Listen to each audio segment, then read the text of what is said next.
First of all, I want to thank you for the opportunity to be able to coach you on today. Normally, our section would be confidential, but today it will not be confidential because you're being recorded. This is my final for the semester, and so my instructor and myself will be viewing this recording. However, any notes that I take, I can turn them over to you if that's okay. All right. Okay, so this would be a 10 to 15 minute coaching session. Cool. And so let's get started. So tell me, where do you want us to start on today? We can start off today that I woke up this morning feeling blessed because I'm a free man. I just got out from incarceration for doing a 12-month bid, so I'm blessed to be out. I feel grateful. Okay, so you just got out of Incarceration. So you said a 12-month bid. Bid. So Right. what does that mean when you say a 12-month A bid? 12-month bid means you do a whole one calendar year. We call it bids. On the outside, people call it 365 days, but we on the inside, we call it a bid. Okay. So you said you felt blessed by being home. So how has that changed your environment, being back home? It changed because I don't have to wake up the next morning and see another man laying in the same room with me. I can wake up with my wife and my kids. Okay, so it changed because now you're in the room with your wife. So how are you handling that situation going from being in a room with an environment with a man, and then now back in the room with your wife? How is that transaction handling? It's handling very well because it was kind of hard to get adjusted because I was like in a cell for so long, and then I can get out into the free world and wake up and walk to the mailbox and hug my wife. So it was kind of a hell of an adjustment because I almost got to where my mind was almost like just like I'm in jail, and I had the incarceration mind. So when I got out, I was able to release that, and I seen that once I got out and I was with my family. Okay, so you said that it was hard to adjust, and then you had your mind frame was still in incarceration. So explain that to me.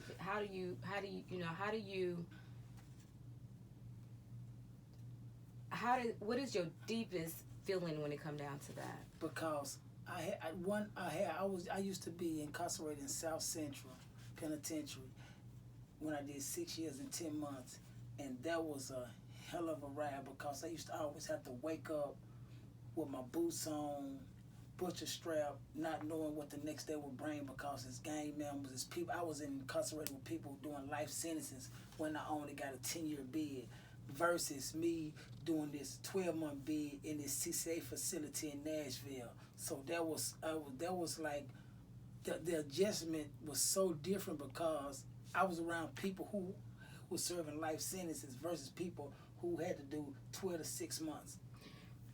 So when you've been in that environment, and you know that there was some people in there that had life sentence longer than you did. So tell me your mind frame around that part. My mind frame was that I cannot trust I cannot trust the next person. I cannot trust nobody in here. I had to hold my ground because I'm a little guy, and I don't know what the next man is thinking. You have people in there who have mental issues to where they might have something going on the outside, it might bring on the inside, so I had to always be on guard. Like, every time I wake up in the morning, I always got to be suited and booted and ready. So that was like a hell of a roller coaster ride for me because it was like I never had a break to just ease my mind. It was never a time where I can just relax and be like, "Ooh, I'm cool." I always had to be on point and watching every single body in there. So you said that for it to be hard to get adjusted. So are you bringing that same mentality into your home? No, because I was preparing myself. My last 6 months, I was preparing myself to where I could get ready for home because I got put into a facility that was more lower level. It was like an annex. There's people with lower points, people who's getting ready to go home, people who's been incarcerated for so many years to where, okay, he been locked up for this long on a compound, we're going to send him to the annex because he have a release date for 6 months. So that helped my mental mind state. Okay. So how did you prepare yourself?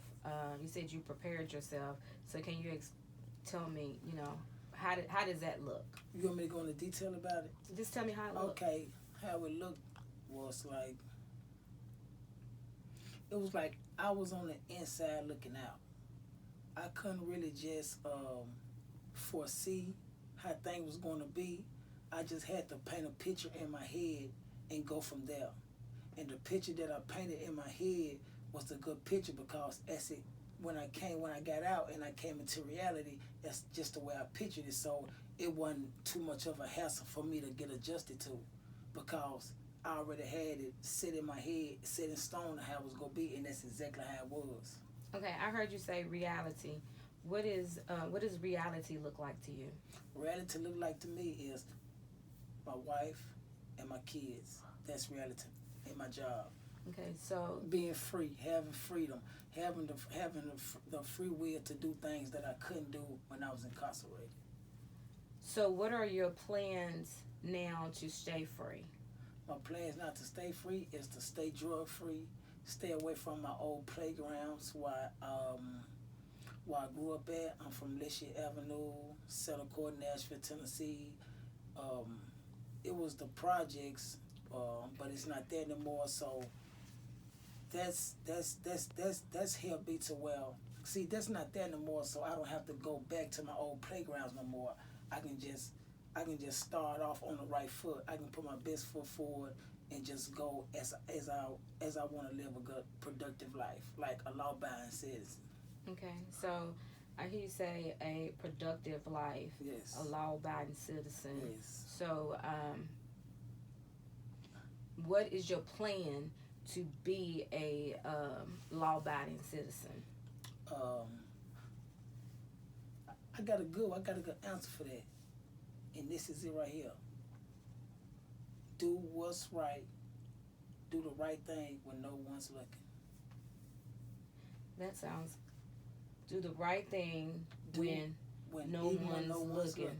Still do the right thing when no one's looking. So, within your perspective, what is the right thing to you? Stand away from negativity. Stand away from the drug life. Stand away from the street life. Stand away from gang members. And how I do that is surround myself with people who want more in life than I do.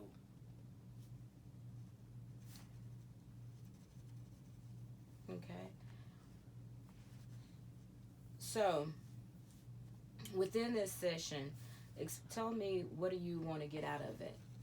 What I want to get out of it is for me to be able to see my children grow and become adults, have good education, become mothers, and me be a good grandfather to my children, because I didn't really get that growing up. Okay. So I'm saying, with you and I talking, doing this coaching, what are you trying to get out of us coaching you today?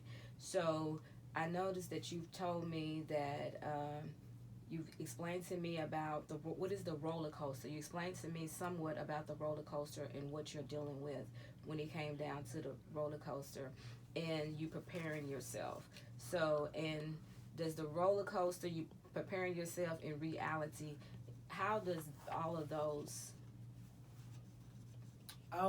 fit in the same category because when I was incarcerated, sometimes I was up, sometimes I was down. Even when I got released into society, I thought everything was going to be smooth sailing, but it was up. Some days it was up and I was down. So that's what I mean by that roller coaster, because even I had good days and bad days in there. I still had some good days and bad days once I got released, because I thought everything was going to be smooth, but it actually wasn't. So I just had to just set my mind frame to, like, okay, this is what I got to do. this what I gotta become. Okay, so what does a good day look like to you, and what does a bad day look like to you? A good day looks good. I'm gonna tell you what a good day looks like to me. Me going to work, getting off work, getting my kid from school, going to the park, getting back home, start the next day over. What a bad day to me is when I go to the corner store. I might see a couple of people I grew up with and they gang members. They might want to entice me into coming with them or going hit a lick or doing some negativity when I know I got my children that I have to look out for. You know, that's the part. What keep me more positive is my kids. The negativity only comes like sometimes when I'm out and about and I see some people that I grew up with and they try to pull me back into it. But I know I got my wife and my kids who I got to look after for, and that's what pulled me back into my. So how do you feel when you fight the down?